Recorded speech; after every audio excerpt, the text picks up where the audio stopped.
নমস্কার বন্ধুরা, এর আগের দিনে এক ভিডিওতে আমি তোমাদেরকে দেখিয়েছিলাম বাঙালির সবথেকে ফেভারিট মাছে ভাতে খাবারের থালির সেটটা।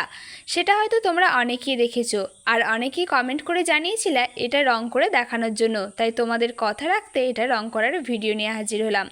তবে একে একে সব রং করে দেখাবো যাতে তোমরা বুঝতে পারো এবং সেটা রং করার পর যাতে রিয়েল দেখায়। তবে এটা বানানোতে তোমরা অনেকেই ভালোবাসা দিয়েছো, তোমাদের জন্য অনেক অনেক ধন্যবাদ তোমরা ভিডিওতে এসে আমার কমেন্ট করার জন্য। প্রথমে সবেতে বেস কালার হিসাবে হোয়াইট কালারটা করে নিচ্ছি। তোমরা জানো কালার করো যারা যে বেস কালার করে নিলে এর সুবিধা কী। সবথেকে বড় কথা, তুমি তোমার তুলির স্পর্শে সেটাকে কতটা রিয়েল দেখাতে পারছো। তবে হ্যাঁ, এটাতে বেস কালারের ভূমিকা নেই বললে তাহলে ভুল কথা। তবে তোমরা যারা আমার ভিডিও দেখো অনেকে আমাকে কমেন্ট করে জানিয়েছিলে যে তুমি এই রঙগুলো পাও কোথা থেকে, আর এই রঙগুলো যে কেনো সেটা তো অনেক খরচ। তাহলে একটা কথা বলি শোনো, রঙগুলো আমি দোকান থেকেই কিনে আনি। আর খরচের হিসাব বলতে গেলে এই যে তোমরা ভিডিওটা সম্পূর্ণ দেখার পর যখন সুন্দর সুন্দর কমেন্ট করো এবং সাপোর্ট করো, সেটাতেই সব খরচের হিসাব মিটে যায়। আর দেখো বন্ধুরা, বেস কালার কমপ্লিট হয়ে যাওয়ার পর আমি কিন্তু পটলটাতে রং করে নিয়েছি।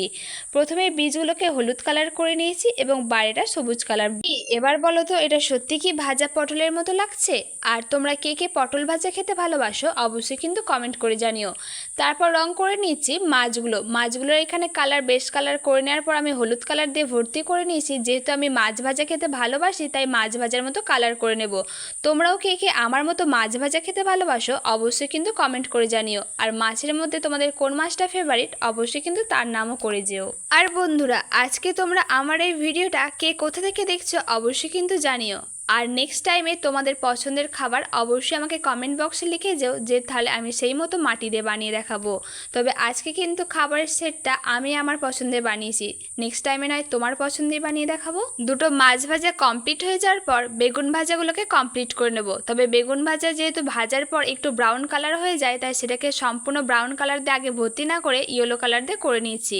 এরপর গাগুলো ভেজে যাওয়ার পর বেগুনি কালারটা একটু ফেড হয়ে যায়, তাই সেই মতো হালকা বেগুনি কালার করে নিচ্ছি। এরপর এই যে সেট দেওয়ার পালা, তাহলেই তৈরি হয়ে যাবে আমাদের বেগুন ভাজা। তবে বেগুন ভাজা খেতে আমার একদম ভালো লাগে না, মুখে বড্ড কুটকুট করে। তোমাদের কাদের কাদের মধ্যে এই সমস্যাটা হয় অবশ্যই জানিও। এবার বলো তো বন্ধুরা, এই বেগুন ভাজাগুলো দেখে তোমাদের কার কার বেগুন ভাজা মুড়ি খেতে ইচ্ছা করছে অবশ্যই জানিও। হলো তো অনেক, এবার থামো। পটল ভাজা, মাছ ভাজা, বেগুন ভাজা, ভাতটা তৈরি করো। আরে দাঁড়াও দাঁড়াও, এত অধৈর্য হও না। ভাতটা তো করছি পোলাও। তবে পোলাও খেতে খুব ভালো লাগে, এটা সিম্পল করেছি যেহেতু অল্প হোয়াইট এবং অল্প ইয়েলো।